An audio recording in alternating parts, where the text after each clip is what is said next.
Welcome back to the Fly Culture Podcast, your weekly look inside the world of fly fishing presented by Pete Tigers. If you're enjoying listening, please consider subscribing.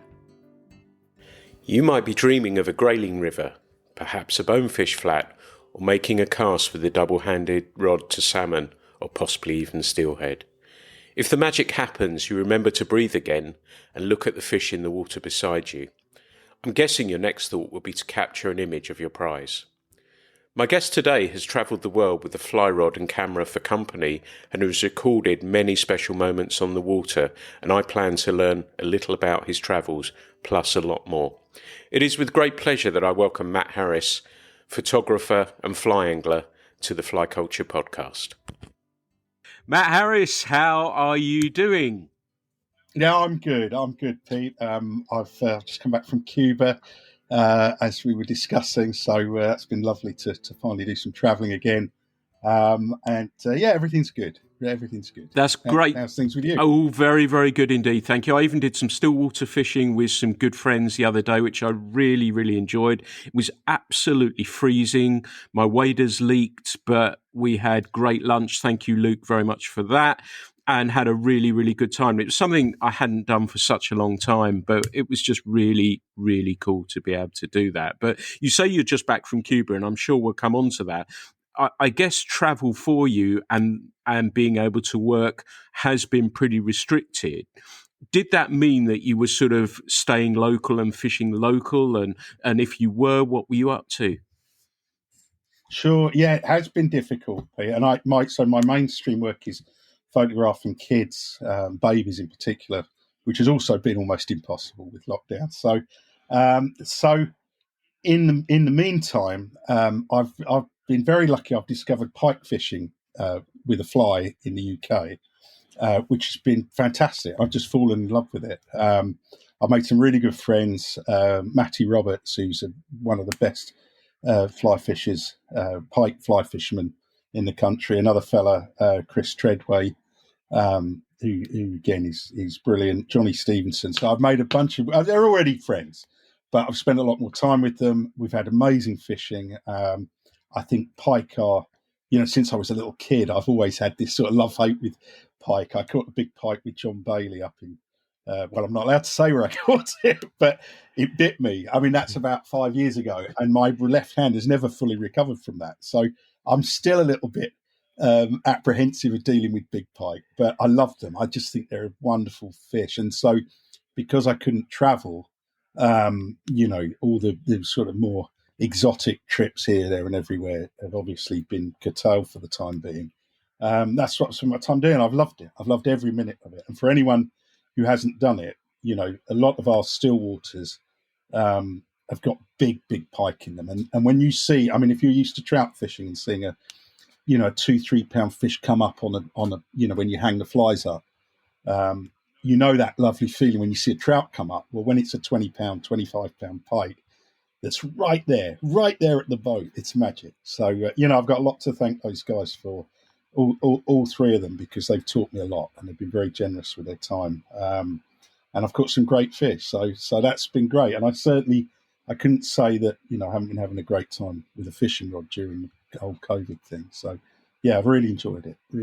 Nice. And did you find from that fishing that you learned something about your fishing? It sounds the enthusiasm and the passion you're speaking about, certainly that has been part of it. But did you learn something about yourself as an angler, not travelling so much and actually finding some amazing fishing right on your doorstep?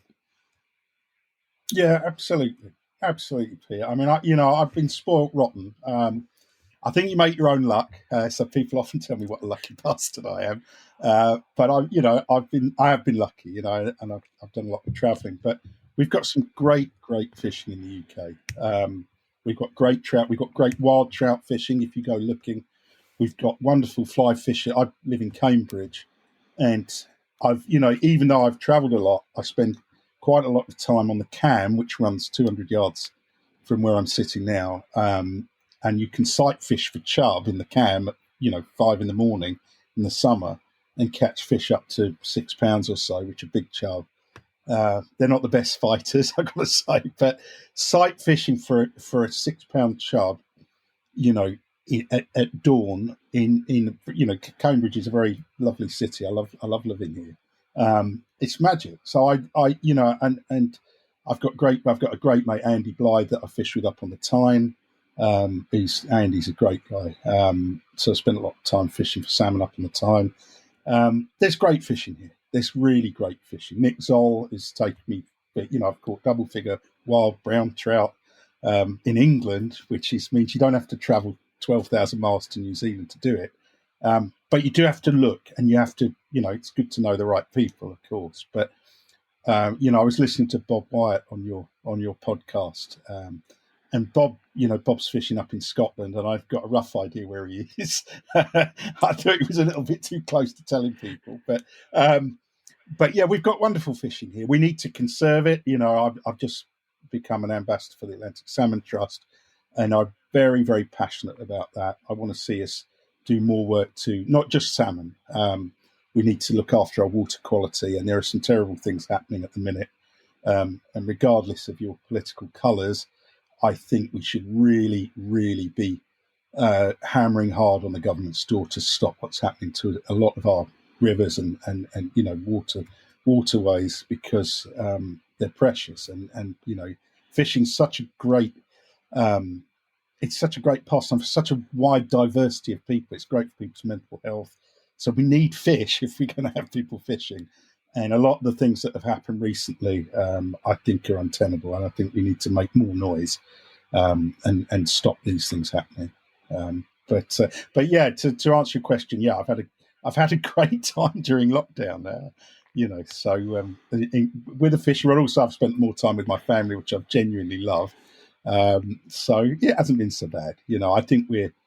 I think we're pretty lucky in terms of our, when you think about what previous generations have gone through, I think we're pretty lucky. Yeah. So yeah, it's not been too bad. Good to hear. And, it was nice that you brought up the Atlantic Salmon Trust as well, and the importance of that. We've tried to push, and dependent when I can get this podcast out, if I get it before Christmas, please don't buy smoked salmon.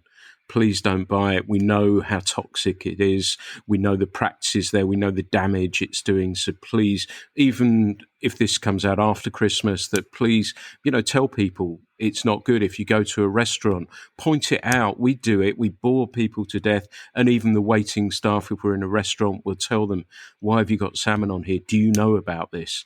And I think that if we can engage people on a wider basis, then perhaps we might start to see some change as well. And I understand from a Scottish economy point of view, but there are ways around this, and those companies have got to invest in those things just to stop this happening. So please don't eat salmon.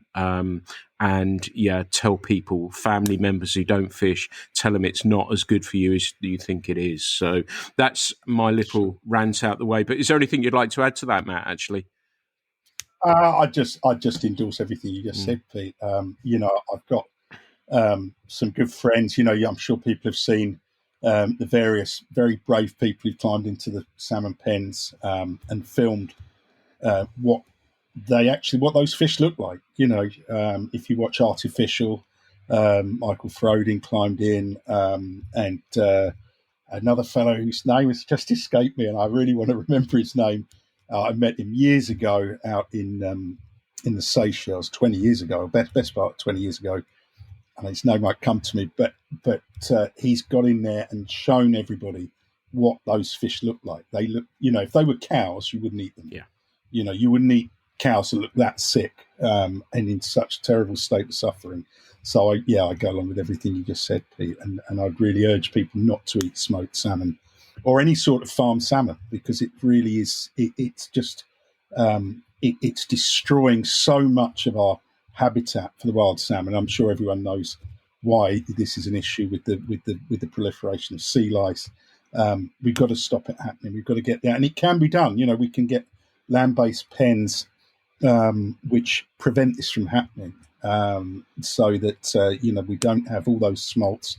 If you look at all the images, I had a long chat with Ken Whelan. He's a wonderful man, a very, very erudite, incredibly experienced. Ken's been involved in this since I was in short trousers.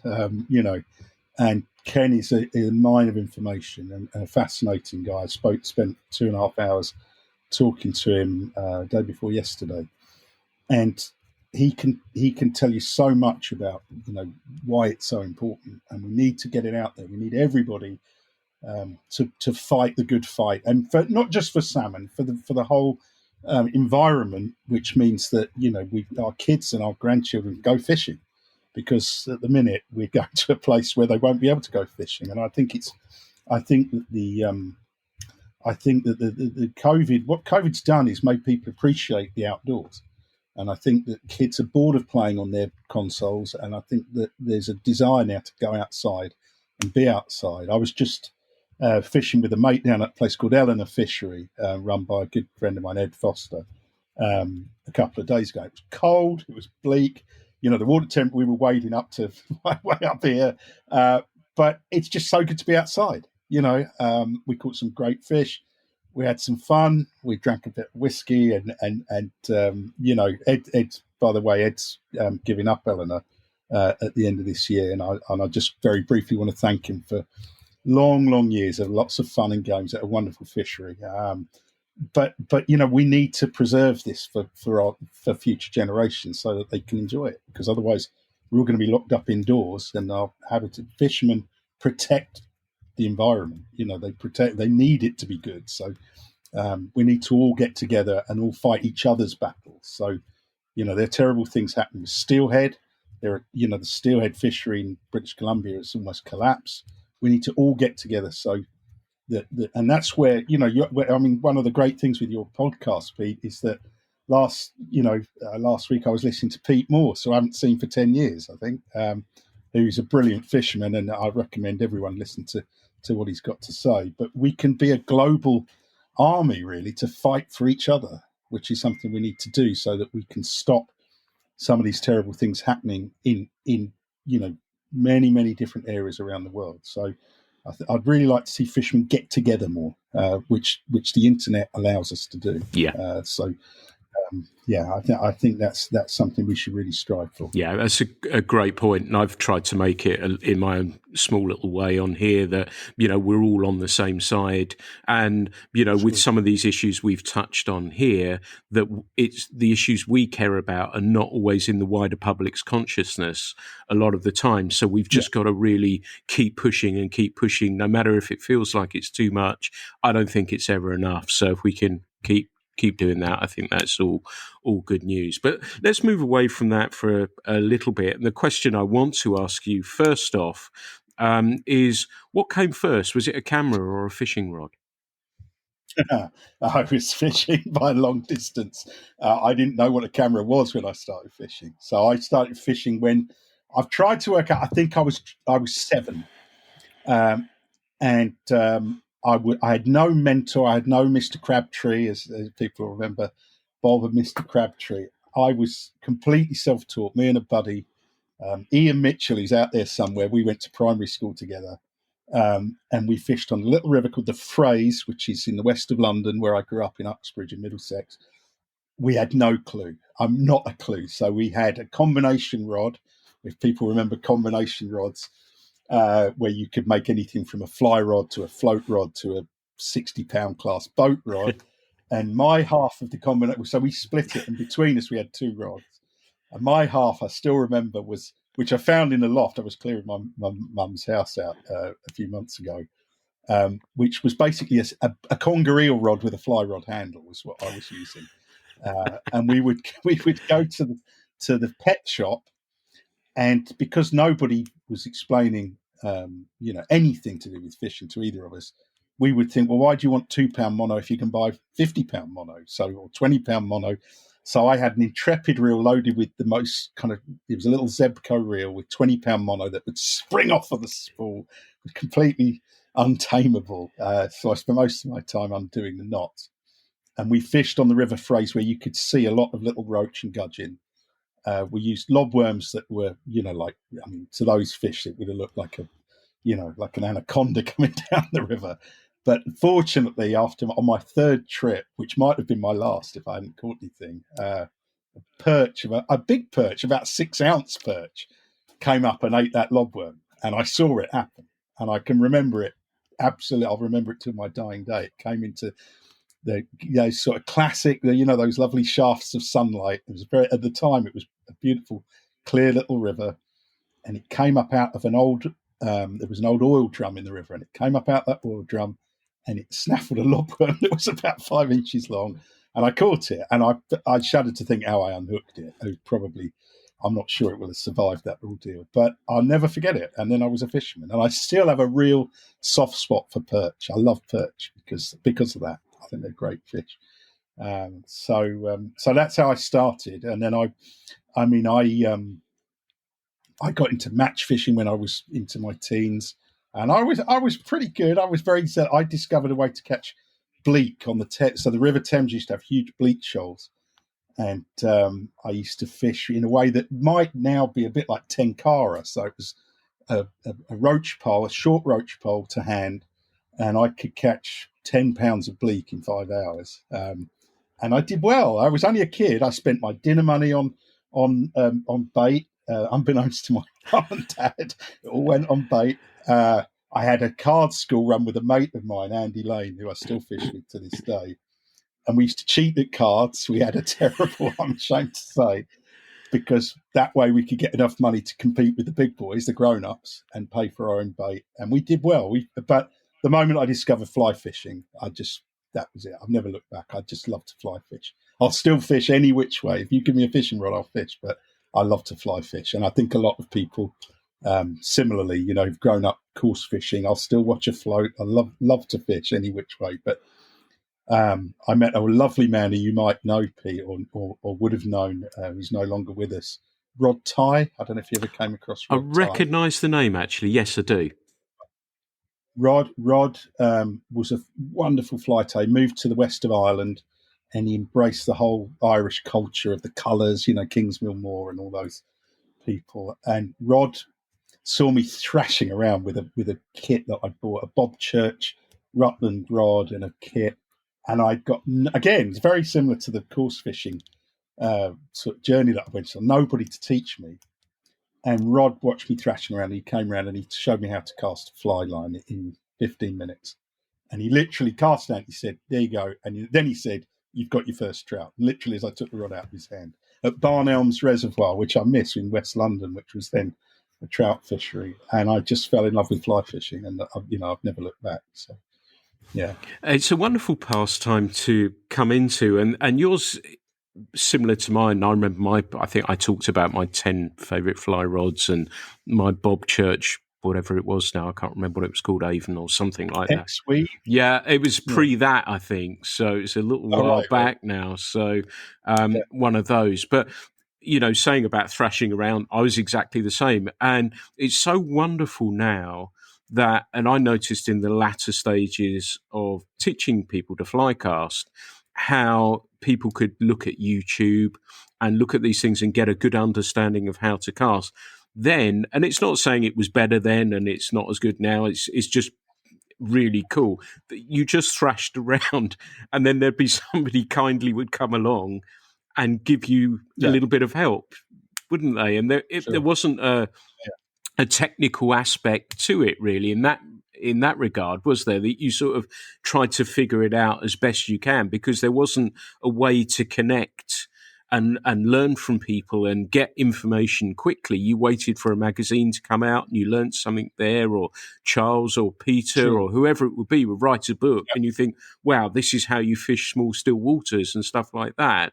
And that's how you learned. So that process took a fair bit of time. And was that similar for you, that you learned to cast, you caught a fish, and then you continued to sort of kind of learn from there? Yeah, absolutely. And occasionally you would stumble across someone, because teaching, I can remember going for my first spey casting lessons, and there was a fellow out in Wales, and I can't remember his name. He was an amazing caster, but he couldn't teach. And I watched him doing, all these kind of snake roll, which looked so sexy then, and a corkscrew cast and all these crazy casts, but he couldn't teach me how to do it. And then if you're lucky, I ran into Billy Drury, who's a great guy, and has been a real mentor for me. And Billy although he didn't know it at the time, wasn't a teacher, should be a teacher. Bill taught me to spaycast in 30 minutes, just short, and then you get Simon Gorsworth who didn't teach me, but his book and his videos explain in a way that anyone can grasp the principles of what you're trying to do from those from Simon's teaching. I've been lucky with Scott McKenzie. I mean, I remember seeing Scotty cast on the Mirror Machine in Canada, and it's just awe-inspiring. He's casting across a river that must be 70 yards wide. But I would love to see a more a sort of a route, a defined route, so that people can learn quickly. I mean, there's great people out there teaching and a lot of people publicising fishing, through. I mean, the internet's great. People lambast the internet. We spend too much time looking at our phones and so on. But all knowledge is there. You can find out anything you want to know from the Battle of Agincourt to how to spaycast in an instant. You can find that information. So I really want to see more people fishing, and we need more fish, and we need fish to have a good environment to live in. But the more people we have fishing, I think it's great for people's mental health. So we need to help newcomers into the sport, and do the right thing, handle a fish the right way. I'm very big on catch and release. I know, I have a lot of fights with people in Norway, especially where I fish for salmon, where people still find it difficult to embrace catch and release. But we've got to look after our resources. And if it's not sustainable to kill fish, I love to eat. Anyone who's eaten wild Atlantic salmon knows how delicious it is and how different it is from farm salmon. But it's most places, almost everywhere now, it's just not sustainable. There's too many fishermen, not enough fish. But if we can get everybody handling the fish right, then we can welcome more people into fishing, which means we're stronger as a lobby and can protect the environment for everybody. Fish aren't very cuddly, so they don't have the same cachet as otters or all these kind of nice furry creatures that get a lot of attention and that are being looked after. But Atlantic salmon, for instance, are heroic. I mean, if you know an Atlantic salmon's life cycle, there's no more heroic creature on earth than a salmon. Atlantic salmon that goes all that way out to sea, with all of the things it's got to negotiate, and then comes back. So I would really, I'd love to see us get together and put all of them back and look after them and fight for them. I just don't think you can kill them and then tell other people not to kill them. So in Norway, where there are still legal nets on the Rice, where I fish a lot, which is a wonderful salmon river, huge salmon. Norway have just brought they've just put Atlantic salmon on their red list of endangered or kind of endangered species, which is great. And I want to see fly fishermen and all fishermen do the right thing and say, we're on board with that. We're not going to kill them, going to return them. We'll talk about how to photograph them to do them. If you photograph them right, there's no reason why they shouldn't go on to spawn. And there's been a lot of studies on the Karlovka, also on the Eden. Catch and release works. Ken Whelan just sent me a ton of information. Catch and release done right means that the fish go on to spawn and return to the ocean, where they may or may not be eaten by a seal as a kelp. But and that applies to all fish. If we handle them right, you can photograph them, but photograph them in the right way, get them back in the water quickly. And as long as we can do that, then we can then fight the good fight. But while we're killing them, I don't think we're entitled to tell anyone else not to kill them, whether they're Indigenous Sami or Mi'kmaq folks in Canada. You can't kill them and then tell other people not to kill them. So I'm very, very keen that we put all our fish back, unless it's sustainable. And right now, I don't know a sustainable fishery. Maybe cod in Norway you can take fish, but there aren't many sustainable fisheries to kill fish right now. Yeah. No, good points there. We'll come on to the photography point of view and hopefully I can ask you some advice on how best to photograph them. But while we're on this topic, I don't really want to move away too quickly, because I'm detecting, and with our little magazine, we've tried our utmost to show fish photographed pretty much in the water or very, very close to it. And I'm starting to detect, I don't know if you are, that photography that I'm seeing on social media is becoming more aware of not hanging it hauled up the bank and 200 yards away from the river. I'm getting the sense now, and it may be something to do with waterproof phones now and everything else, but also I hope in my heart of hearts that it's something to do with people thinking, yeah, actually, let's keep it near the water or in the water or just lift it quickly and drop it. Are you sensing that? Are you seeing that there's a little bit of... Very much, very much. So I alluded to that chat I had with Ken Whelan and Mark Bilsby as well from the Atlantic Salmon Trust. He's a great guy. There's definitely a more... I mean, Ken talked about an analogy that somebody, I can't remember who it was, but it's a great analogy, which is imagine it's somebody, if the fish was photographing you, how long can you hold your breath for? So my strong advice, I mean, there is a move, keep them wet, where and another good friend of mine, Topher Brown, he's very, very zealous about this, where you don't remove the fish from the water at all.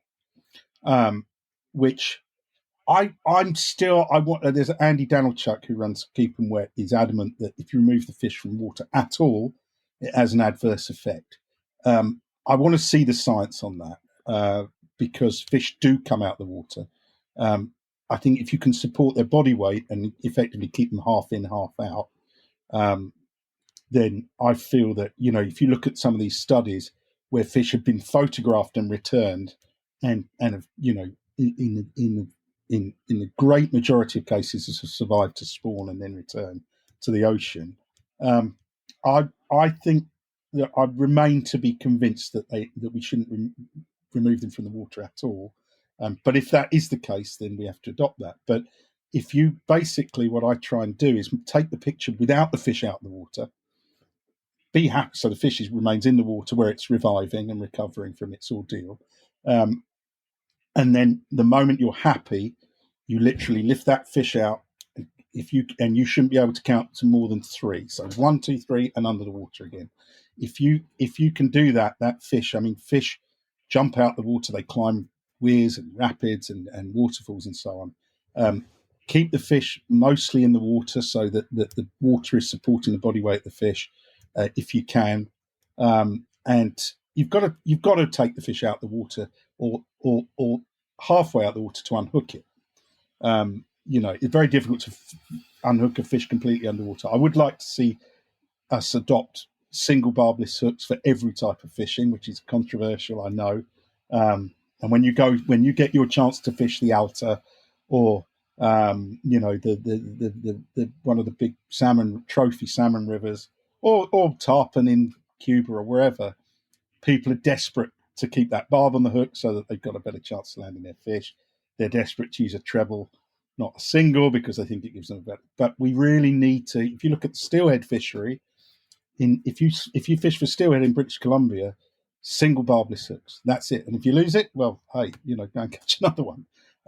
But they've led the way and they've shown 100% catch and release. You are vilified by all and sundry if you keep a steelhead, if you kill a steelhead, if you use anything other than a single hook. They've done it. They've got their own problems. So, it's not the answer to all the problems, but we have to do it right if we want other people to help us to maintain the environment that these things live in and not kill the fish, as they have done all over the world in nets. There are nets from British Columbia to Norway to Russia. If we wanted to stop, we have to do our bit. So, we should be doing everything we can. Yeah, fantastic. Good advice. And I think I'm right in thinking, I've been lucky enough to fish in BC, that you can't photograph your fish out of the water. I seem to recall I was fishing the Bulkley and I have a sense that you can't lift the fish even out of the water. I could be wrong, so please put me right. Well, that's coming in a lot of places. I couldn't tell. I haven't been to BC for about 4 or 5 years. Obviously we've had COVID for 2 years. I love fishing there. I love it. I get into a lot of fights with steelhead fishermen because I still think Atlantic salmon pull harder, and I know they'll be shouting at the computer right now. But I love the whole. Nick Zoll set up a trip for me and a few friends to Damderchaks, which is a tiny little steelhead river way up in the Nass system. I fished the Dean River, which is just a magnificent fishery. I don't know what the situation is there right now. I have to say, I'm sure people can help out with that. Similarly, I've been lucky enough to fish with Andy Mill for tarpon in Florida, and you can't bring the fish into the boat there. You can't lift them out the water for pictures now. I think we've got to embrace this stuff. I think we need to know the science. We need it, and that's where people like Ken Whelan come in, and others. But we've got to do everything we can to do it right. So, and if that means not lifting the fish out, then fine. Cool. I think we have to embrace it. Cool. And that brings us nicely and segues us nicely. You're talking about these beautiful fish, these wonderful locations, onto photography. And when did a camera start entering into your life, and how did that intertwine with your fishing? Where did that begin? Sure. Well, initially, so I wanted to be an illustrator. So when I was at school, you were kind of a big fish in a small pond at school. So everyone says, "Oh, you're amazing! You're such a great artist." And then I went off to do a degree course where I was a smaller fish in a bigger pond. And I remember literally the first day we sat down and did some life drawing, and it was a road to Damascus moment, because I looked around and thought, I'm not very good. Literally, it was heartbreaking, because what I thought I was great at, I realised that when I was in competition with other people on the degree course, I just wasn't good enough, and I knew it like that. The first day, I knew it, and then I did graphic design for a year, which this was before computers really, so it seemed like a very laborious process to render type on a it was just slow and laborious, and it wasn't for me. And then I picked a camera up. We did a field trip to Amsterdam, and we had a photography module or whatever it was. And it was a wonderful guy, Mike Harper, who was a proper northerner. He was a lovely guy, and he really encouraged me. He loved my pictures. He was very encouraging. Without, he knew how to keep you in check, but he was an inspiration. I was at college up in Hull, and I loved it there. And it was in fact, it was when the fishing industry collapsed, so there was a lot of poverty in Hull, and I think they resented a lot, especially, the students with all their cash handouts, when we all got grants before the loan system. So it was quite an interesting environment. But you could walk along those old derelict docks and take kind of what I thought were great pictures at the time. I wince when I look back at them now. But so I fell in love with photography absolutely independently of fishing. And then I went to see all the ad agencies when I finished my degree course, and most of them did the British thing and said, "Yo, you're great. Well, I'm sure we'll be calling you next week," which was just a device to get you out the door. But it was a lovely lady, a lady called Lindsay Winton at Saatchi and Saatchi, who said, "Yeah, you're quite good, but we're not calling you because you've got no idea how to make a picture." So she said, "You just go out and take pictures as you stumble across them. But if you want to be a professional photographer, you've got to make them happen." So she was great. She was fantastic for me. She said, "Go and work with the best, the photographers you love. Knock on their door, say I want to come and work for you, and I'll make the tea and coffee, load the film," which it was film in those days. And I worked with some brilliant photographers. Some of them were real prima donnas, and you had to duck flying objects now and again. But I learned, in the first 3 months, I learned more than I did in 3 years on a degree course. And I fell in love with photography. It became my career. So I started photographing kids. I went back to Lindsay Winton, who gave me a huge job for Saatchi and Saatchi, which was my first big job. And so then I worked in the advertising industry as a photographer ever since that's 30 years ago.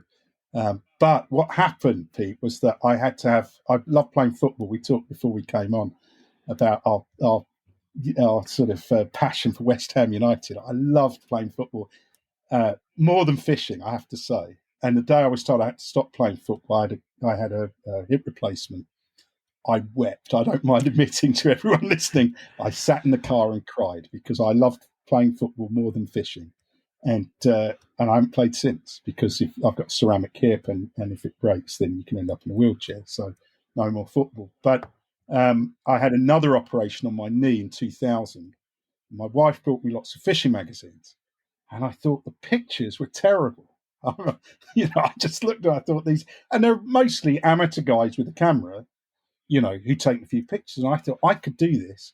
And I wrote to a guy, Christopher Robinson, who sadly passed away last year, I think, who was I think I'm right in saying, was the CEO at Roxton's, who most people know in the UK. And I said, I think I could do. She brought me Roxton's brochure as well. And I said, I think I can do a better job. And I was quite bullish. I was in my pomp as an advertising photographer. I was really busy. I was doing some big blue chip jobs for big agencies. And Christopher wrote back and said, "Oh, we get letters like this all the time, from people who want a free fishing trip."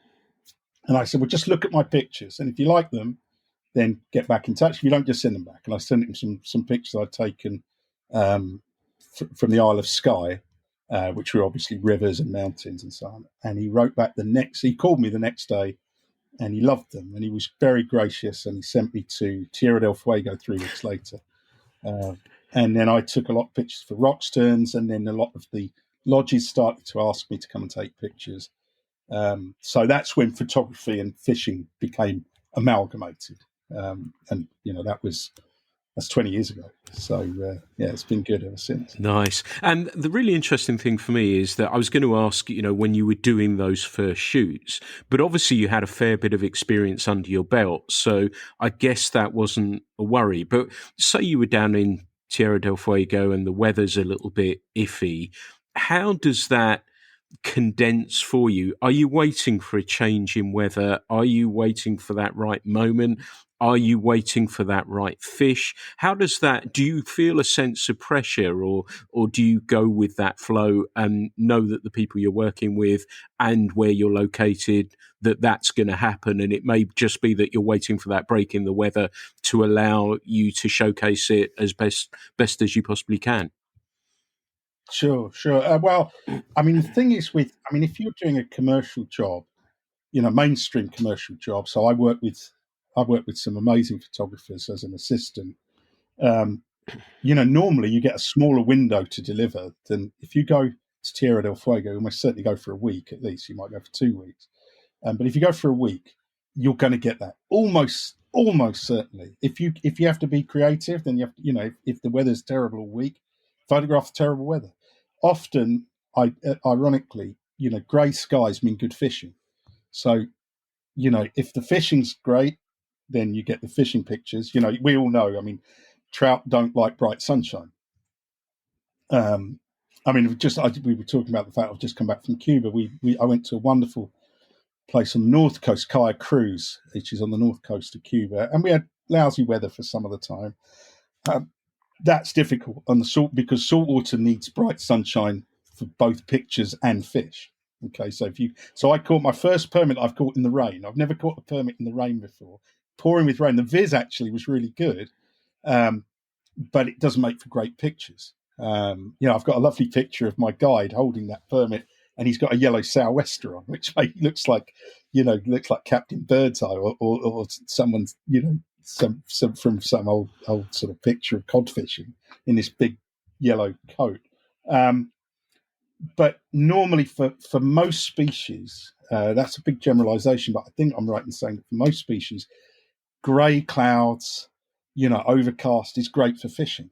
And also I love to photograph fish when it's grey. That you can see the fish. Hard contrasty light's very difficult for making images of fish and so on. And people, if you get a bluebird day with no clouds in the sky, it's a lovely day for photography. I don't think so. I don't like those days. They're black. The sky's bland.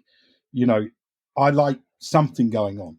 It can be high, cirrus clouds, or it doesn't have to be a storm. Stormy light, and any photographer will tell you, stormy light, that low sun with dark clouds, it's the best. It's the most dramatic.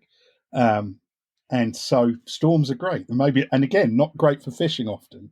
Pressure change is not good for catching fish. But there's normally something you can photograph. So if the fishing's good, you got the fish, you got the action. And if the weather's kind of bright and sunny, then you can probably do something for people fishing as opposed to catching, and the landscapes. And the thing that I love about, it's the antidote to what I do with photographing kids in a studio, which you can imagine is mayhem. It's babies especially. It's like the antidote to that. It's the opposite of that. So, you've got the solitude or sort of solitude. You've got the big open spaces. You've got that big time frame, where there's not the pressure that there is. If I shoot for Kimberly Clark or I shot all the Tesco's. So if you go into Tesco's, all the pictures on the nappy packaging, I shot those. And you don't get a week to get that picture, So actually, I'm so used to that when you say what happens if the weather's not good, I think that there's almost certainly something's going to happen in a week. I try and get the pictures first. If the deal is that I can do some fishing, which it isn't always, I often get paid to just make pictures, and that's fine with me. Often people thrust a rod into my hand, which is great, but I'm quite happy to just make pictures. In a week, you're going to get something. If you don't get something, you've been very, very unlucky, or you've been sleeping on the job. If you're out before it's light and you're out until it gets dark, you should be getting something happening every day. So just be ready. That's all you need to do. Nice. And do you have a preferred? We've talked about Cuba, we've talked about Russia for salmon, we've talked about steelhead. Do you? I suspect I know the answer to this, but do you have a favourite location to photograph? Would it be saltwater? Would it be freshwater? Well, is there one that you prefer, or I suspect you're going to say they're all good, aren't they? They are. I mean, the thing with with fly fishing is there's the odd place where there's La Zona, which I've never been to, which is where these enormous golden dorada live, and it's a big concrete dam. That's rare. Most of the places where big trophy fish live are beautiful. They're wild. Big trophy fish can't really live in an urban environment. They do occasionally. But I was in Lithuania, funnily enough, where there's some amazing Atlantic salmon, that's a long story, probably for another day. But we went to Vilnius. A great friend of mine, Tomek, who runs Pike Terra flies, which are wonderful flies, and I'm happy to give him a quick plug. Great flies, and I've caught my two biggest fish that I've ever caught on a fly rod with his flies. There's some huge Atlantic salmon that run out the Baltic into Lithuania, and Tomek told me that Vilnius is the only capital city in the world that has Atlantic salmon running through it, and that's very instructive in that Atlantic salmon need clean water, and I'm sure most people know they used to run up the Thames, they used to run up the Rhine, and pollution has stopped that happening. Dams has stopped that happening. So most of the places that I get asked to go and make pictures and I also take groups fishing, most of them are very, very beautiful places. I think the place that stands out, and I don't like picking favourite species or favourite locations, but I did do a trip with some great friends of mine, the Tricino brothers, who are an Argentinian, two Argentinian twins, lovely guys, mad keen. They found a river which became known as Austral Kings. I don't know if you're familiar with Austral Kings, which was when Pinochet introduced Chinook salmon into Chile's rivers, and they proliferated like wildfire. But the problem is most of the rivers are too big, and by the time they get out, Chinook colour up very quickly. So in most rivers, by the time they get to somewhere where you can fly fish for them, they're dark and ugly and gnarly, and also not very grabby, because stale Chinook are much less likely to take a fly. But they spent 2 years trying to find one, and they found two rivers in Chile and Patagonia that are so beautiful. And I remember going there not really knowing what to expect. And I'm just put a book together of all my travels, and the front cover I know will be a picture of this place, because it was just so beautiful. Just huge, the Andes come straight out the ground, right by the sea. So you've got a river that's 3 miles from the sea with a huge mountain, and this beautiful sort of temperate rainforest with all these big lenga trees that are, in themselves are very beautiful, and misty mornings and huge fish. So I think that for me was the most. It was such a surprise. I know when you go to New Zealand, it's going to be beautiful. When you go to a lot the flats of Cuba, you know what you're going to see because you've seen them already. But that was such a wonderful surprise, and that fishery has dipped. But I spoke to Alex and Nico not long ago, and they said the fish are coming back again. So hopefully I'll get back down there again.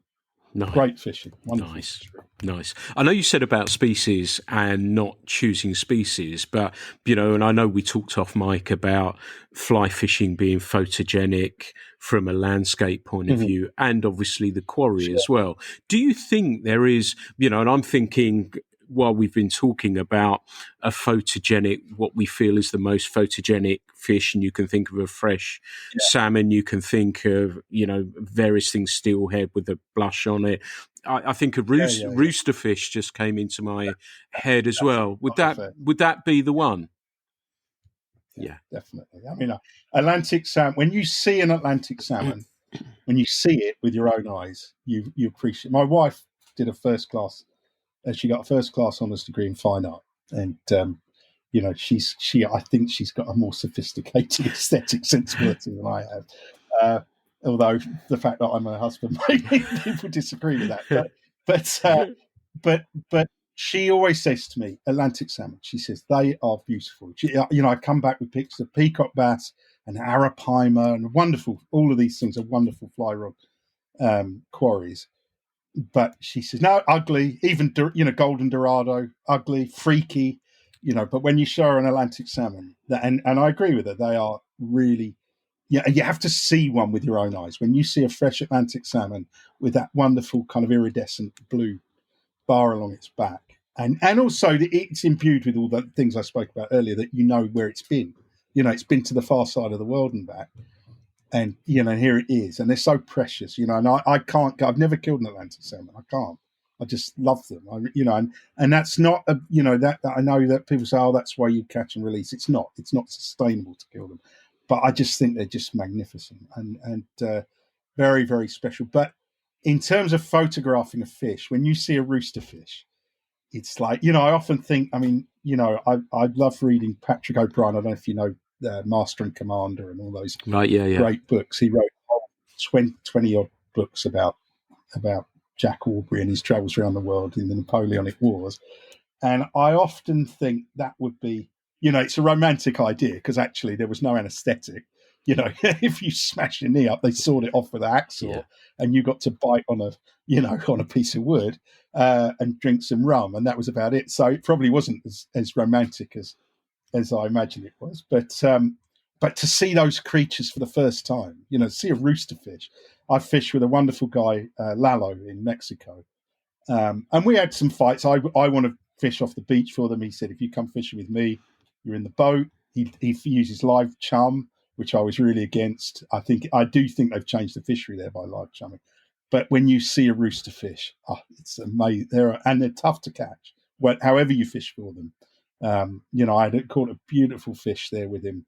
And I'll never forget it. I think it was probably the most beautiful thing I've ever seen, apart from Mrs. Harris, obviously. But it was amazing. It was just an amazing thing. And it is, nature occasionally makes it. We caught big mahi as well, which are amazing, but not beautiful. They're freaky, and they, like Kath says, they're weird. They're freaky looking. But rooster fish they're on their own. They're such a wonderful fly rod fish because they're so hard to catch. Harder than permit. Absolutely, which may be to do with pressure, and where they live. Where they don't get pressure, they're very hard to target with the fly rod. Colombia, Panama, up that kind of isthmus between North and South America. Central America has amazing rooster fishing, but very, very tough for the fly rod. But that's something I want to investigate further. I've got a great friend, Beto, who runs Fish Colombia. He's a young guy, really pioneering guy who's really, Colombia is a great story, a great success story. And that fishery on the Pacific side of North Colombia is amazing. It's an artisan reserve, so they're only allowed to fish using artisan methods, hand lines and cast nets. They've banned all drift nets, purse seine nets, long lines, and it's great to see. And that's somewhere I want to go and see if we can catch more rooster fish. They've got tarpon that have come through the canal there. They've got big Kibera snappers that will just destroy all your gear. we had amazing yellowfin tuna fishing there, but the roosters there, I think maybe that's a fly rod fishery for the future. So we'll see. Nice tip. But yeah, in answer to your question, rooster fishing. Nice. Amazing. And it's amazing we're talking about those. I told you we'd go down some wormholes, but the rooster fish and the film Running Down the Man really sort of redefined fishing and how people looked at fishing rather than just the fish. It was that whole exploration, wasn't it? And, I'd always dreamed of doing that. I think I'd need an oxygen tent now if I was running along a beach trying to track down a rooster fish. But that really did change fly fishing, actually, in quite a radical way, didn't it? And how it was certainly from a moving picture point of view, how people looked at it, and it redefined it and made it super cool again, didn't it? Yeah, it did. It did. I mean, that's been a double-edged sword, that film, because, I mean, a lot of the pioneers of that fishery, they by exposing it, they didn't destroy it, but the pressure on that fishery now, if you go to Los Brias, which is halfway up to where Lalo's based, La Ventana, on the Baja on the inside, on the Sea of Cortez side, now it is just, it's like Piccadilly Circus. Which is a shame. I mean, and this is a microcosm of what's happening with fishing. It's that, and going back to the guys I was talking about at the start when we first started talking, when I see the coarse fishing guys, so you've got that crossover with the pike, that, these guys are desperately trying to keep quiet where they fish, because the fishery, I mean, the pike are a classic example. Those big pike will not sustain heavy pressure, and the roosters are the same. And I stopped on the way up to fish with Lalo at La Ventana. I stopped and looked over the beach at Los Brias, which is the sort of where all that started, that Running Down the Man film. There's some great pioneers. Lance Peterson, who I've had a few dust-ups with, because I photographed a fish on the beach when apparently you've got to photograph it in the boat. If you hook it in the boat, there's all this etiquette that I don't agree with. I think it's kinder to the fish to photograph him in the water. I do it with permit, do it with tarpon. If you're going to photograph a fish, don't drag it in the boat. I don't think. Just say you called it in the boat if it's an issue.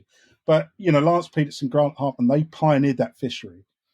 But the problem is now there's so many people down there, and they've all got ATVs to chase the fish, and they're literally fighting. I mean, I looked down that beach and you could see so many fishermen.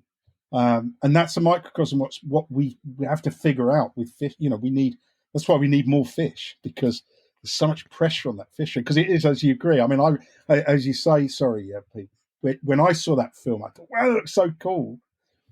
But so did a lot of other people, and they pile down there in droves, and the fishery just can't sustain it. And it's very hard. I think if you travel a lot, you see, take salmon, just for instance, in Scotland, salmon fishing on the whole is considered a preserve of the rich. So, if you want to fish at Delpha or Tolkien or one of the famous beats, you've probably got to have quite a lot of money. You've probably got to know the right people to get an invitation. If you want to go and fish on the great rivers, in Russia, big money and getting bigger. Then you go to Norway, so the Risa, where I fish, it's effectively public water, but that brings different. I like that. My dad was from the East End of London. I wasn't born into money. I like to see a level playing field. I like to see everyone given a chance to fish. But we have to figure out a model that works so that we don't put too much pressure on. And that really, the key thing is lots of fish. You've got lots of fish, more people can fish for them. But if you've got dwindling fish stocks and more people fishing, then you've got a recipe for bad fishing, and people cutting corners and sharp practice and so on. So I think that's the great issue of our time as fishermen, is working out how we create sustainable fisheries so that everyone can fish.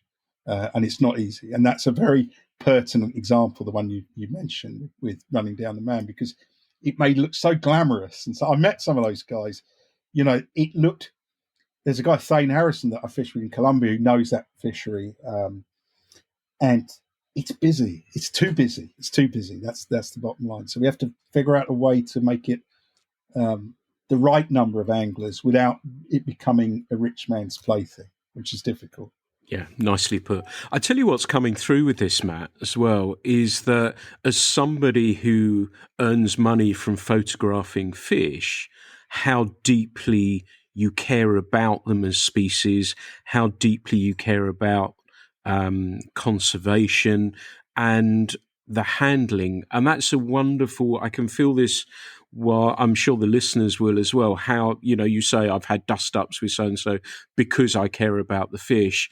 And I think that's testament, because I guess somebody who's earning potentially money, well, you are earning money from those photographs, it's sort of almost prop is doing it a disservice, because I know it's not, and I know you don't feel Sure, it is, sure. but you could lose that Yeah. connection with that fish. Yeah, you haven't lost that connection with the fish, have you? No, I feel. I mean, I am a bit of a softie, as I said earlier. I can't kill an Atlantic salmon. I mean, I've eaten wild Atlantic salmon so Roxton sent me to the Varzuga many years, 20 years ago, and a guy caught fish which was killed for lunch, and that was the first time I ever ate wild Atlantic salmon. It was delicious. I know it was romantic, sitting by the river. It was cooked on the riverbank. It was completely different to farm salmon. It looks different. It's not. It's like farm salmon is like a caricature of what wild salmon is. They colour it and so on. So I recognise it's delicious, but I am a bit of a. I just feel that we need to respect the fish, and so although I grew up match fishing, I told you about this bleak that I used to catch on the Thames.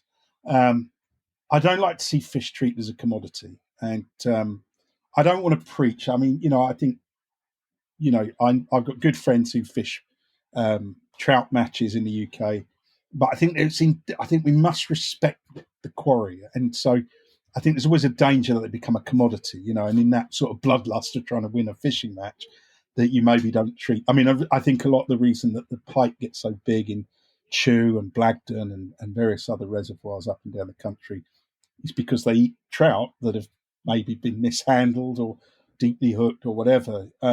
We need to respect the fish. I think it's very important that non-anglers see us respecting our quarry. And there's always going to be people who don't understand it. I don't know why I fish. I think it's something to do with the sort of hard wiring of our DNA that we were hunter gatherers for 23 hours and 55 minutes of our existence, if you know what I mean. I think it's some kind of hunting thing. And if you're lucky enough to sight fish, then to me, I love Atlantic salmon fishing, which is on the whole is not sight fishing.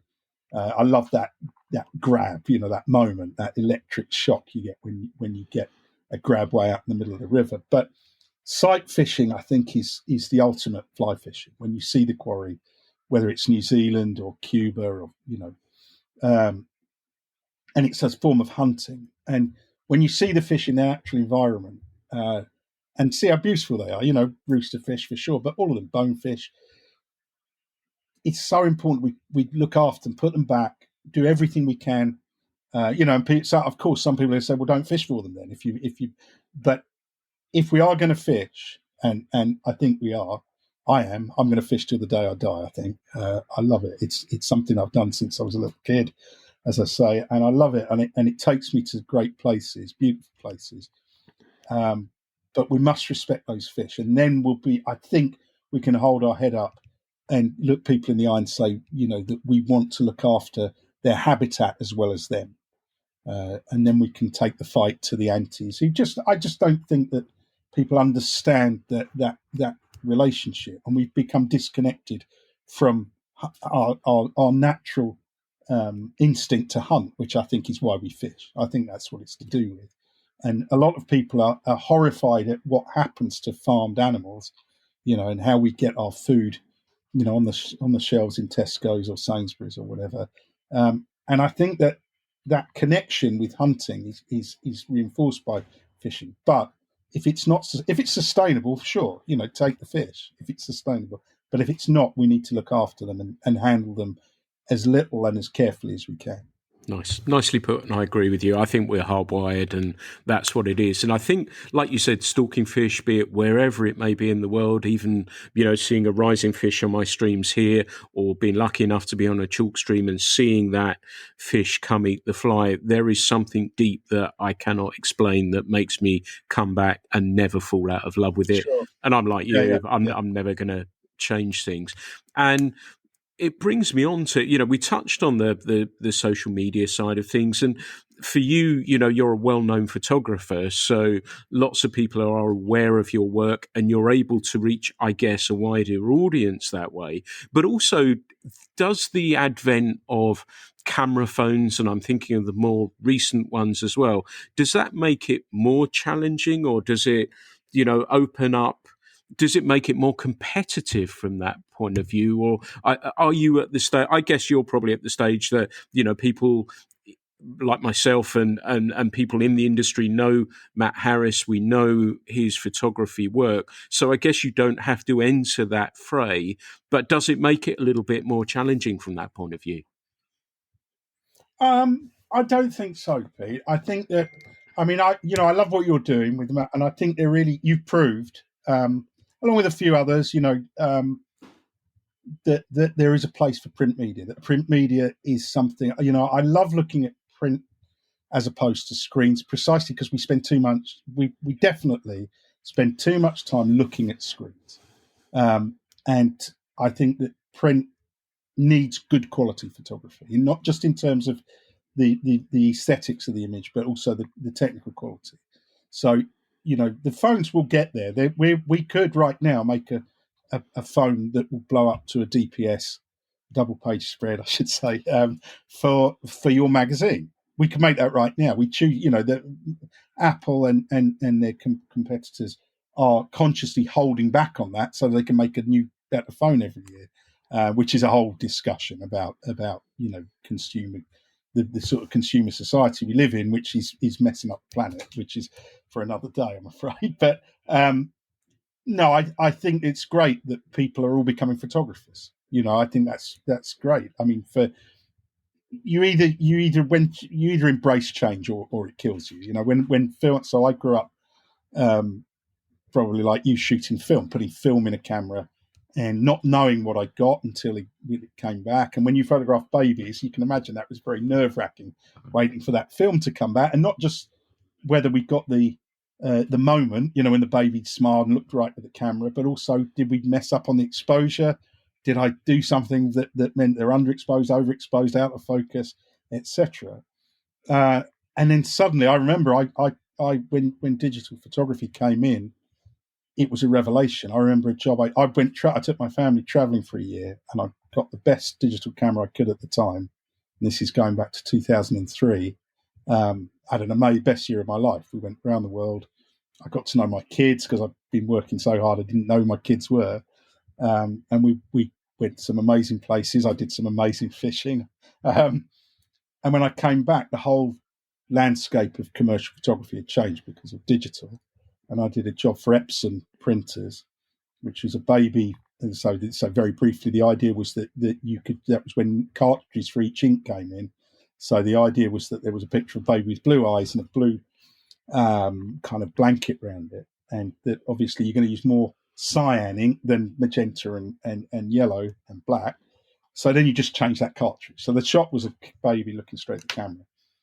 And I said it would take a day to do, and we had 6 babies, so they're like an insurance policy. If one of them's got toothache and one of them's miserable, and we got the shot in 3 frames. So we'd done the job by 9:03, and of course the client said, "So why do we need a day?" And of course, and then I had to say, "Well, we never know if we're going to get the shot on the first frame, on the last frame, or somewhere in between." But it was a revelation that I could see we'd done the job. I mean, until that time with digital, you were hoping you got it, but you didn't know. But then suddenly there it is. We've done the job, and that was a revelation. Now a lot of the old guard of photographers who used film were frightened, and rightly so, because suddenly all of the people who were creative but not technical were now in the game because the camera did everything for you. If it's too light, change it. But if you were shooting transparency film, you didn't know it was too light until it came back, by which time the models have all gone home. So it was a big sea change. And I remember reading one of the, I think it was John Swinnell, who was one of the famous fashion photographers of the day then, talking about embracing digital. And it really inspired me. I thought you either sink or swim, you think about all the great changes in history, like the printing press. If you were used to illuminating manuscripts, you either get on or you die. So you've got to embrace new technology. And suddenly, with digital, you can photograph in low light. You can focus on a tarpon that's jumping out of the water in a split second. You can do a lot of things you couldn't do before. So embrace it, And the same with phones. This phone, I've got an iPhone right here that can do amazing things. So I've always got the camera, and it may not be, a big kind of DSLR with a 50 megapixel frame, but it's a camera, and that's great. So I'd urge people, whatever it is, whatever technology is, just embrace the new technology, because otherwise, it's gonna kill you. So you've got to. Yeah. But I love the fact everyone's a photographer now. I think it's great, and some people who didn't even know how good they were are natural photographers. My kids, I've got 3 boys, and they all take pictures, and they're all good photographers. They didn't know, I didn't know, but they're good photographers. I think it's great, and I think that anything that helps us to get the word out, and talk about our own fishing experience is a good thing. So the more people out there photographing fishing, the better for us as a lobby, as an army to defend what we love doing. Yeah, I like that a lot. You talk about the iPhone there, and while I've got you, it would be very rude not to ask for some advice about photographing fish. You said the 3-second thing, which was a great idea. But I'm going to interject very quickly and say, if you're listening to this, if you're photographing a grayling, please don't lift up the dorsal fin. That's the only thing I bang on about, and apologies for that. But I think they look much better with the dorsal fin down, in my humble opinion. But if someone wants to photograph a fish, and let's say they've caught a nice trout or a grayling, or perhaps even lucky enough to catch salmon, what advice would you give them about setting up? What advice, about taking that photograph whilst maintaining care for the fish at the same time? What advice can you give us about that? Sure. Well, I mean, the first thing is, don't lift that fish out of the water. Make sure the fish, before you do anything else, make sure the fish is happy, and it's not happy because you just pulled it out of the river, but keep it in the water, keep it facing into the current. Think about the fish's welfare before you think about anything else. When, if the fish is lively, you can put it in the net, but don't just thrust it into the net and think the job's done. You may not have a net, but think about the fish's welfare before you even think about anything else. Once the fish is in a situation where you're not damaging it, you're not distressing it, then as quickly as you can, think about the best angle to take the picture. You don't want the sun straight into your face because you're going to squint. The fish is going to be hard shadows. Often the best shot is the sun behind you, so that your eyes open up, that you don't have those big black shadows. But figure that out with the fish under the water. Look at the guy who's going to hold the fish, the girl who's going to hold the fish, and just pre-visualize a picture without the fish in the picture. And that can mean taking pictures. That's one of the great things that we spoke about with digital photography is you see the picture. Even, I grew up where you didn't do that. You never saw the picture. Now you can see the picture. Look at the picture. Does it work? Does it look good? Is there a tree growing out the guy's head? Get it right before you lift the fish out of the water. And as I said earlier, then lift that fish out 3 seconds. If you see water dripping off the fish, which I really aim to do, that fish is. And Guy, I've just been fishing with Koki, who's he's just one of the best guides I've ever fished with in my life. Little Cuban wizard of a man, and it's so good to see him again. And he knows all this now. He's learnt that, and so I don't even have to tell him. He holds that permit. We had a great time. We caught 3 permit, 4 permit. My buddy Doug and I had double grand slam. It's amazing. And I don't have to tell Koki what to do anymore. He knows what to do. He holds that fish under the water. You say, okay, Koki, 1, 2, 3, and it's up. And the fish is glistening because it's wet. And he knows I go 1, 2, 3, and the fish is back in the water. And if we can get everyone to follow that, those fish are going to suffer very, very little distress, I think. There are some fish where it's clearly the case that you don't want to lift them right out of the water. Some fish, just because of their physiology, can't sustain being lifted right out of the water. And we need to think about which those pike, I think, you've got to be very, very quick with pike to photograph them. And you've got to support their weight if they're coming out of the water. And that's a classic case where if you can jump into the water, which is not always possible, if you're fishing at Chew Reservoir, you may be jumping into 10 feet of water. But let's try and and you have got to get them out of the water to unhook them. Don't, if you unhook a pike that's got the hook down its throat in the water, you're probably going to get bitten. So there's times when you do have to bring them in, use an unhooking mat. But the minimum airtime, exposure to airtime, or none if possible, or if necessary. And if the fish is very deeply hooked, maybe I caught a lovely pike recently, and it was deeply hooked, and I got a terrible picture, but I did get the fish back in the water, and the fish went away happy. There are ways to. A lot of the pictures that people see on my site, I've been on my own. I caught a big trout in Iceland, for instance, that I shot my own. There are ways to do it. If you use a cable release on lock, and you set the thing up before you catch the fish, so you just have the camera on a tripod, you can make pictures on your own. So it can be done. But if there's someone there, talk through what you're going to do.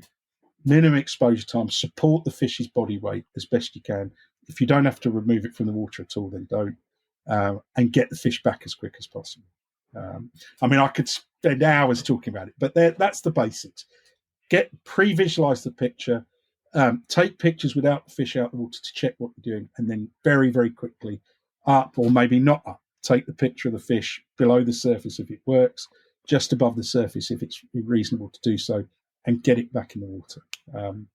And that way, it's so important that we're perceived as doing the right thing. I know it's politics, and, like a lot of people, I hate the whole political thing, but we have to play this game with the antis. We have to say we do everything we can for our quarry to make sure that they survive, and they can survive. And a lot of these studies have proved that handled correctly, they will survive. And so, if you have a problem with what we do, well, too bad. But if you can then say, oh, you're impacting on the fish stocks, then you've got an argument, and we need to cut that argument off and show that, I think the most important thing we're trying to do is say that fish benefit, ironic, and it is an irony, but fish benefit from fishing. Their numbers are going to go up, not down, because fishermen want them to exist. And as I said earlier, they're not cuddly, they're not cute, and the chattering classes don't get worked up about them in the way they do about otters or koala bears or polar bears. So we need to make sure that people understand that we do good for the fish. So killing fish by photographing them to death is not a good look. So let's not do it. Yeah. And like we said, that they're just not a prop for somebody. And I found that, if I'm photographing less now, and I'll put a picture out every now and again, but not in relation to the amount of fishing I'm doing. And if it goes, it goes. And that's how it is. And I try and we were talking about beautiful fish, and I know we talked about salmon and some other stuff, and the gill plate of a brown trout, particularly when it's got that little blue marker on there, I think is something pretty spectacular. And everyone is different. Everyone's an identity. And I try and get a picture of that fish as best as I can. So, as you say, so that it doesn't stress it. And if I'm lucky, I can get a close in of that gill plate, because even if I don't share it with anyone, it's an opportunity for me to have a look at it and see how beautiful these wonderful fish are. But thank you for all that wonderful advice. And again, that passion's flooding over this side, which I love. And I think if we give fish a chance, they are resilient if we can help them. And it is, of course, always man's intervention, isn't it, that messes things up. And if we do make the environment a little bit better for them, they can come back. And I think I mentioned it on here before, and I'm sure you've probably read it Matt. Mark Kalansky's book about salmon.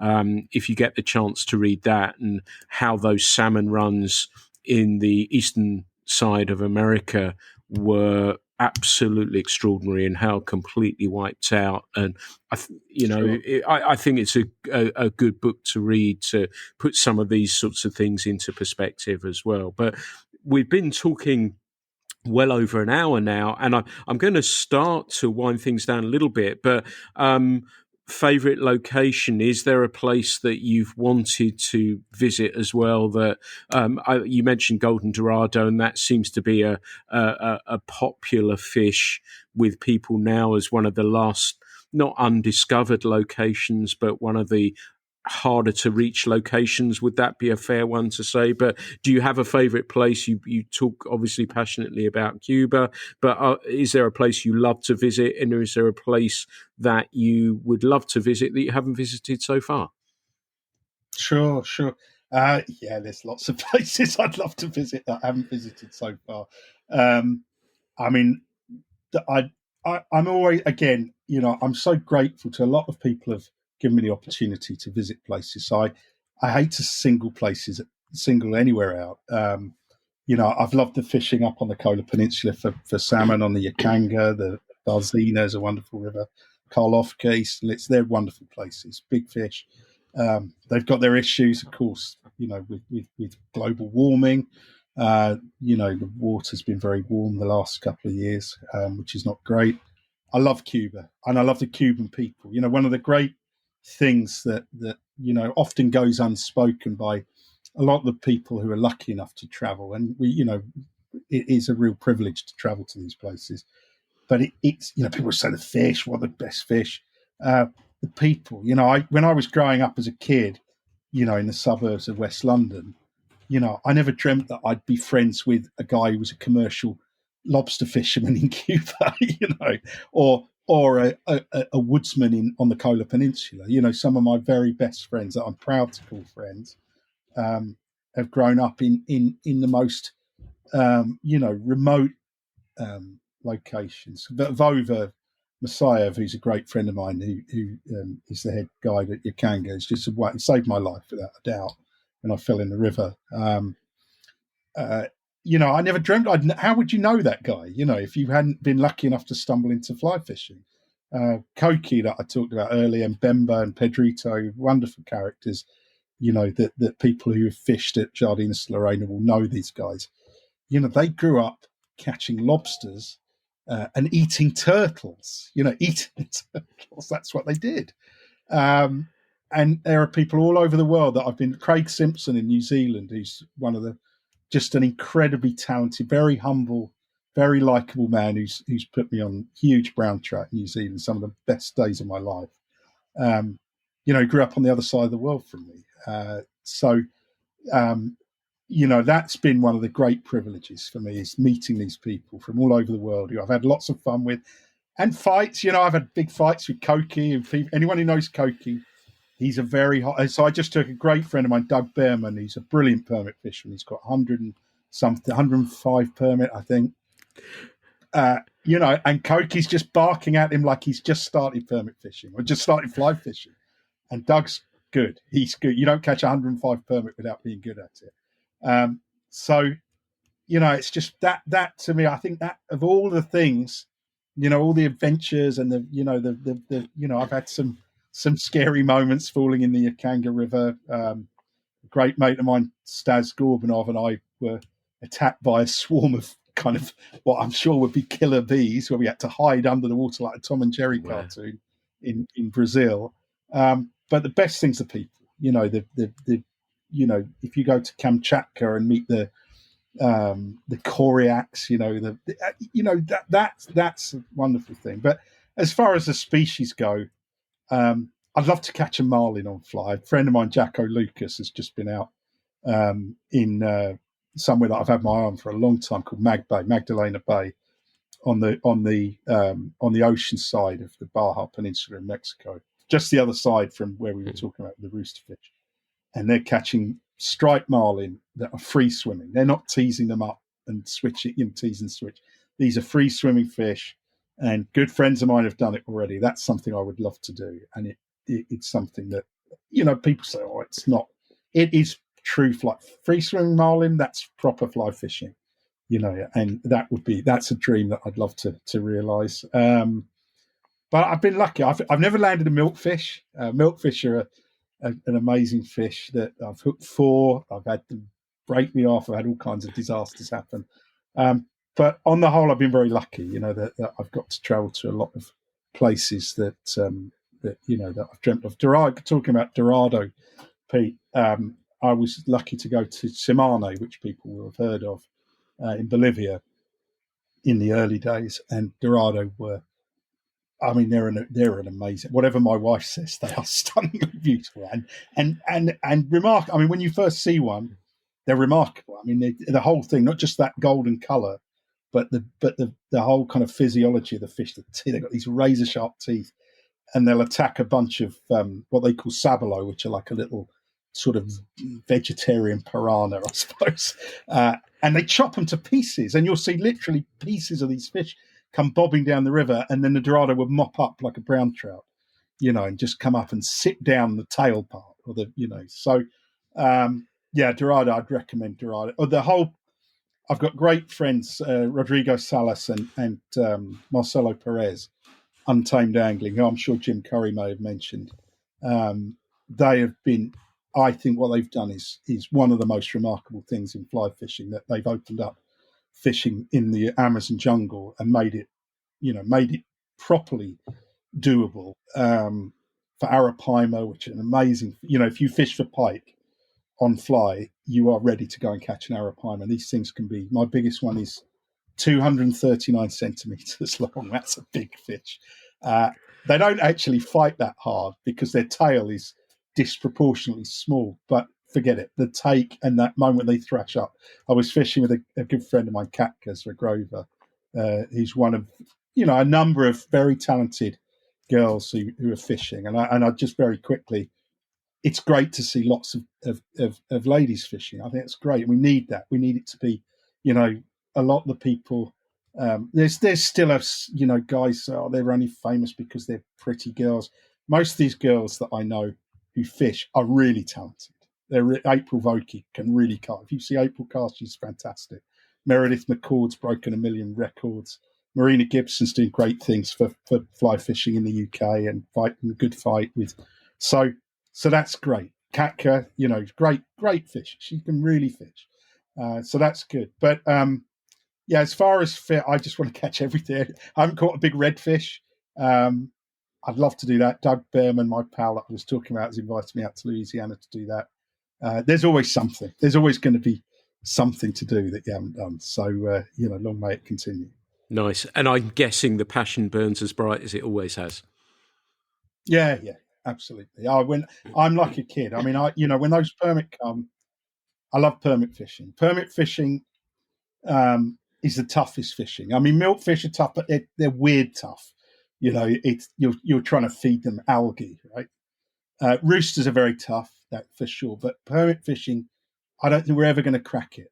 Doug Behrman turned up with a fly called a strong arm merkin, which is winning all the tournaments in the Florida Keys. That a very talented guy, Nathaniel Linville, came up. Nathaniel fishes 200 and something days a year. Great permit, one of the best permit fishermen who's ever lived. And he's come up with a fly with Dave Scott called the strong arm merkin. I couldn't catch a permit on that bloody fly. I went back to the tried and tested, the Avalon shrimp and a fly we use called the swimming crab.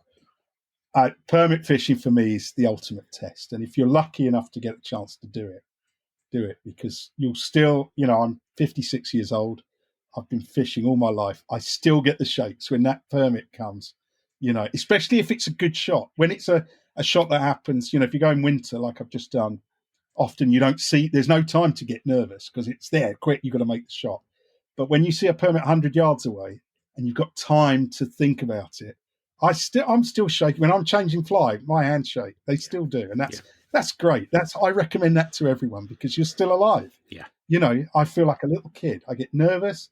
I can do it, but I don't always do it. I know I can do it. It's like I mean, it's bottle. Same in New Zealand fishing. I mean, you've fished in New Zealand.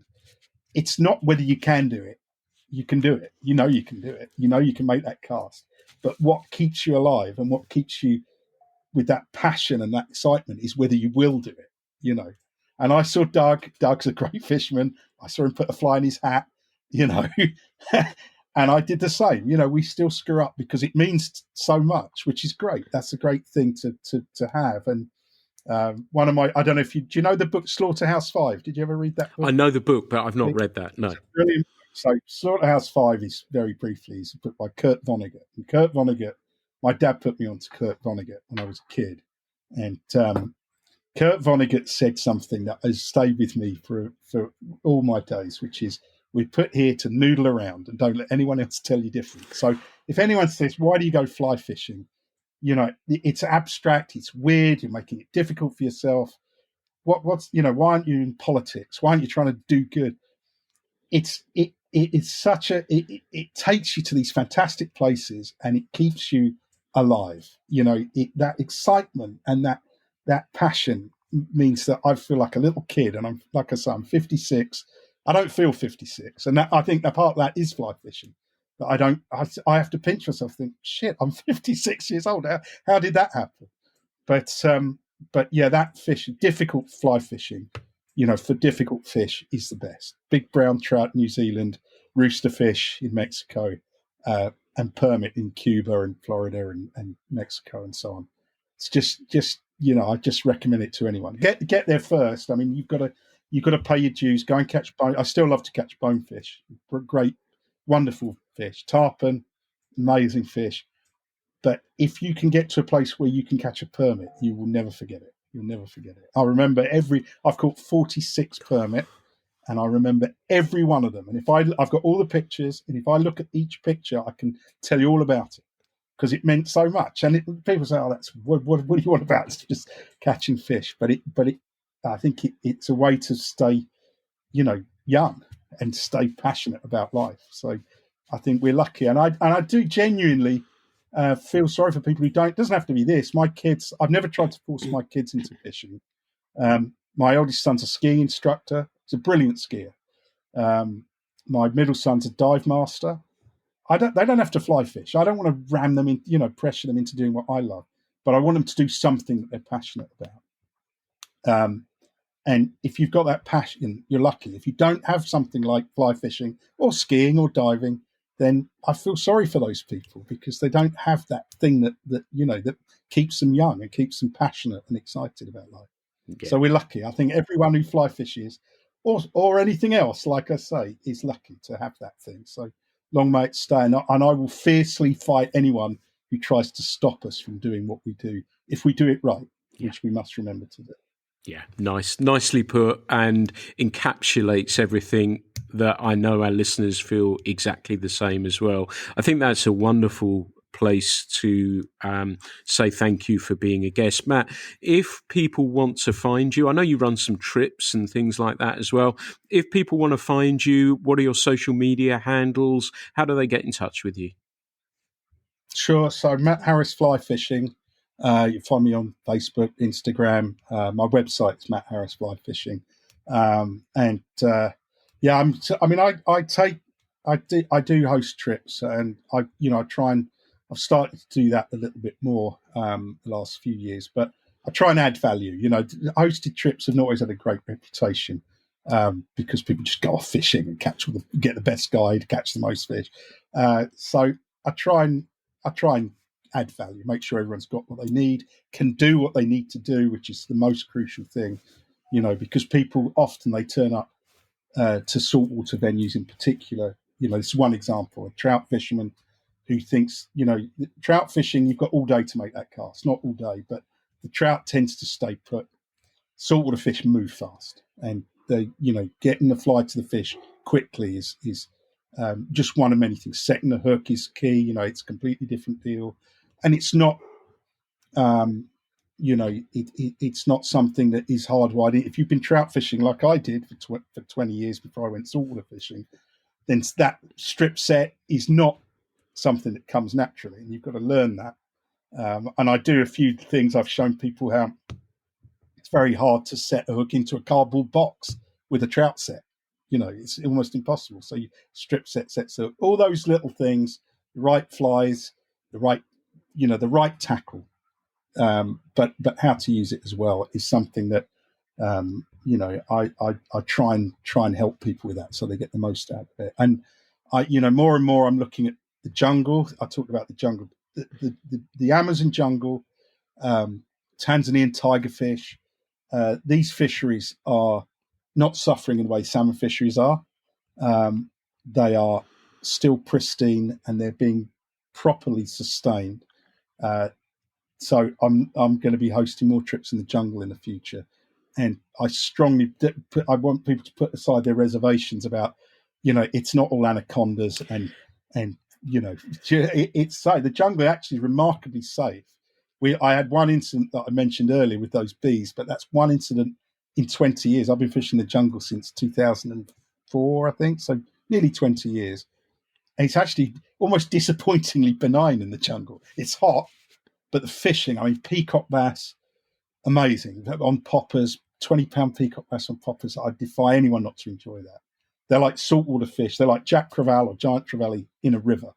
They're wild. Then you've got Dorado, you've got Arapaima, you've got these Tanzanian tigerfish that are right up there with anything. So I think the jungle is the new frontier for me, and I strongly recommend people look at it and embrace it. And saltwater as well, because if we're honest, salmon fishing is in trouble. I love to fish for salmon, but I think that salmon fishing is dwindling. It's great. There's still great fishing, but it's something that we need to relieve the pressure on.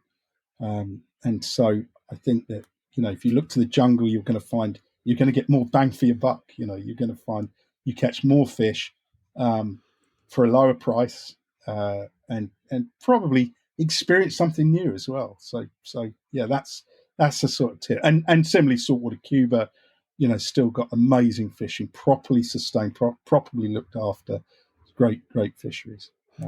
So people can get in touch, and if they want to talk about trips, then for sure, mattharrisflyfishing.com is my site. Nice. Matt, it's been brilliant to catch up. It's been brilliant to feel, as I've said before, your passion about fishing that burns as bright as ever, your honesty about everything, and the advice you've given as well. I've thoroughly enjoyed talking with you. Thank you so much for taking the time to talk with me today. Sure, it's been a real pleasure, Pete. Absolute pleasure. Really enjoyed every minute. Thanks, everyone. This has been the Fly Culture Podcast. I hope you've enjoyed this one as much as I have. As ever, there will be plenty along the way. Perhaps if you've enjoyed this, you will consider subscribing, perhaps even leave a review. We put these out for free. I just enjoy chatting fishing with people, and as long as people keep enjoying them, we'll keep putting those out. But there'll be plenty more soon. But thanks again for listening to the Fly Culture Podcast. The Fly Culture Podcast is brought to you in association with Fly Culture, a quarterly print magazine. For more information, please visit flyculturemag.com. You can also find Fly Culture on Instagram, Facebook, and Twitter.